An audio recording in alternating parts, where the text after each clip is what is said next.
Magandang gabi mga kapatid. Ako po si Mean Los Baños, ang Senate Correspondent po ng News 5. Naku, gabi na, ilang piraso na lang kami dito sa newsroom. Pero syempre po mag-update pa rin ako sa inyo sa napakaraming nangyari sa Senado sa maghapong ito. Pero mag-zero in po tayo doon sa pangalawang part ng revelasyon ni Senator Panfilo Lacson sa kanyang privilege speech, kaugnay pa rin po sa sinasabing maanumalyang mga flood control project sa ating bansa. At sumentro nga siya dyan mga kapatid, dun sa tinatawag na BGC Boys o yung Bulacan Group of Contractors na sinabi nga niyang walang hiya at garapal dahil daw sa labas-pasok sa mga kasino, gamit nga daw ang di umano'y nakulimbat nila na pera ng taong bayan at dun nga sa datos na nakuha ni Senator Ping Lacson, yung mga dokumentong nakuha niya mula sa iba't ibang mga kasino, umabot daw mga kapatid sa halos 1 bilyon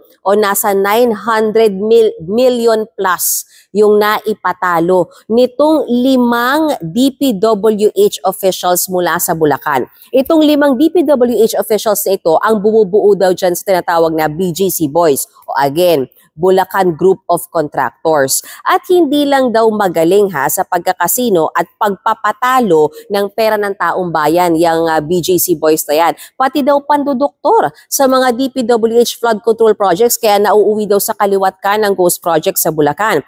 Dahil daw pinayagan ng ilan sa 5 ito. By the way, kasama dyan sa 5 yan yung controversial na dating district engineer ng Bulacan na si Henry Alcantara at yung isa pang controversial na district engineer na si Bryce Hernandez at may 3 pang iba.